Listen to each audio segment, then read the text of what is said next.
Agenda setting theory. Unlike hypodermic needle theory or cultivation theory, agenda setting theory is quite different from these two theories. In this theory, we come to know that what we actually see on the media, it may not be a reality but a created perception of the reality, and it is a uh, the selection of the media owners that what kind of realities should be on aired on the media. This approach was developed by Maxwell McCombs and Donald L. Shaw. Like cultivation theory, the agenda setting approach seeks to uncover long term effects, not short term effects. According to this theory, reality is something different, perception of reality is something different, and agenda is entirely different from the reality and perception of the reality. When we talk about the agenda on the electronic media, we come to know that media owners just select some of the facts of the real world, then omit those facts, and then frame those facts into the stories, and then make the agenda of those facts, and then create perception in the minds of the people about that fact. और वो जो perception create की गई है agenda के through, ये लाजमी नहीं कि वो एक्चुअली उस फैक्ट को बता रही है. What are the assumptions of this theory?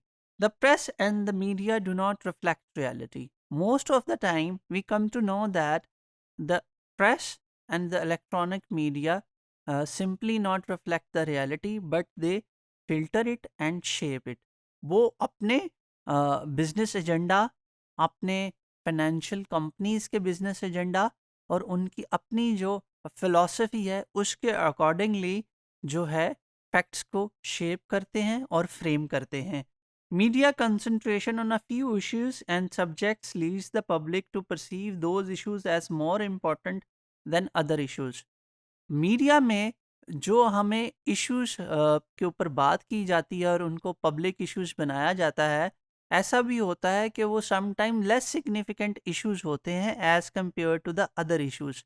इसको हम ऐसे समझ सकते हैं कि जैसा कि पाकिस्तानी माशरे में करप्शन है, अनएम्प्लॉयमेंट है, क्रिमिनल लॉ इनसिक्योरिटी के इश्यूज हैं, मगर जब वर्ल्ड कप आएगा क्रिकेट का, तो ज़्यादा मीडिया टाइम वर्ल्ड कप से रिलेटेड इश्यूज पे बात करेगा कि टीम की सिलेक्शन कैसे होगी और यह टीम की सिलेक्शन कैसे हुई है, उनकी परफॉर्मेंस कैसे रही है.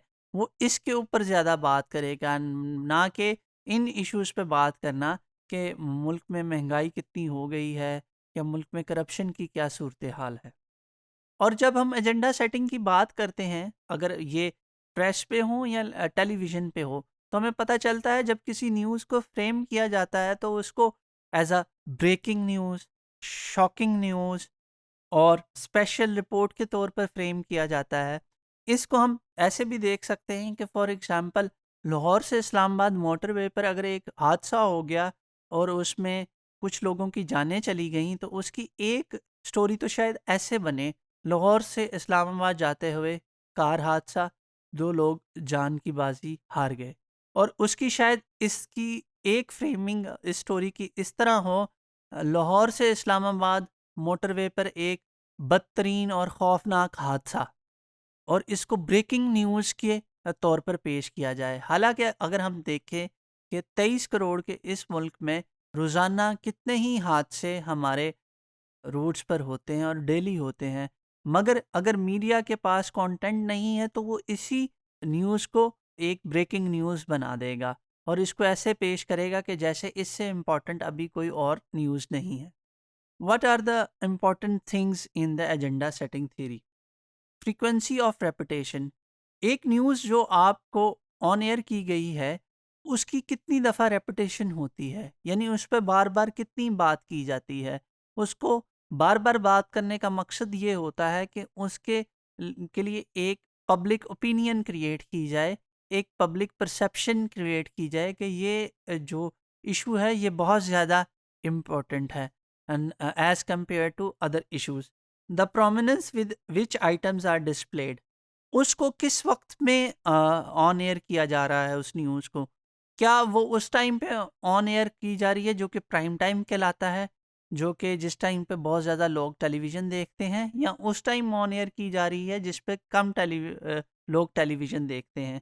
The degree of conflict present in news item, यानी उसमें जो न्यूज़ आपके साथ शेयर की जा रही है उसमें कितना कॉन्फ्लिक्ट ऑफ ओपिनियन है, या उस पे कितने डिफरेंस ऑफ ओपिनियंस आ सकते हैं लोगों में।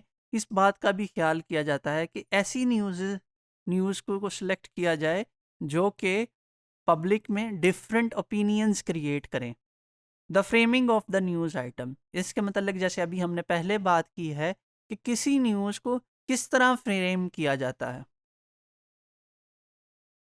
फैक्टर्स अफेक्टिंग एजेंडा सेटिंग, दो तरह के फैक्टर्स होते हैं जब हम एजेंडा सेटिंग की बात करते हैं, एक factors related to the media और एक एक्सटर्नल फैक्टर्स।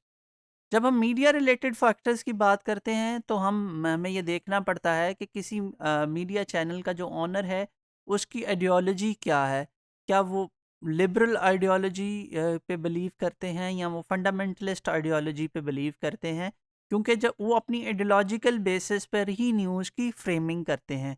इसके साथ उनके एडिटर्स जो हैं वो किस तरफ उनकी पॉलिटिकल आइडियोलॉजीज़ हैं या इकोनॉमिक आइडियोलॉजीज़ हैं, और उसके वो अकॉर्डिंग ही एक सिंपल न्यूज़ को फ्रेम करते हैं।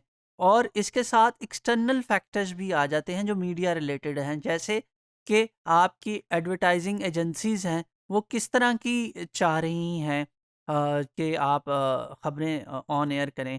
इसको हम ऐसे भी समझ सकते हैं कि जैसे आपकी हेल्थ एक बहुत बड़ी इंडस्ट्री है, और हेल्थ से रिलेटेड एक इंडस्ट्री है फार्मास्यूटिकल इंडस्ट्री।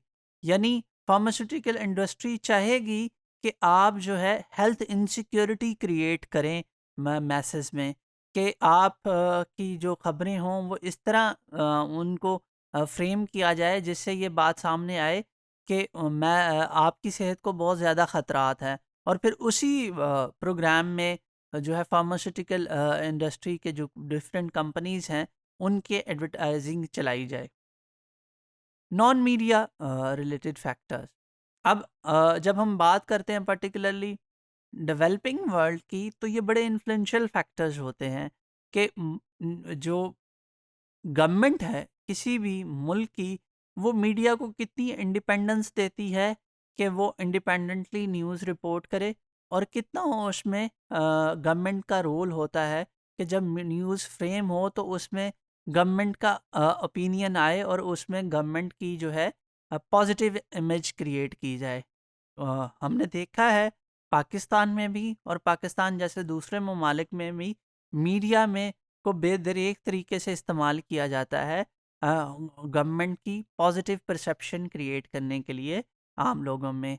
और इसके लिए जैसे कि आपको पता है कि पाकिस्तानी मीडिया को गवर्नमेंट इश्तिहारात देती है, और उन इश्तिहारात देने का मकसद ही यही होता है कि वो जो हैं वो जब भी गवर्नमेंट रिलेटेड प्रोजेक्ट्स की बात करें तो उनको पॉजिटिवली प्रेजेंट करें।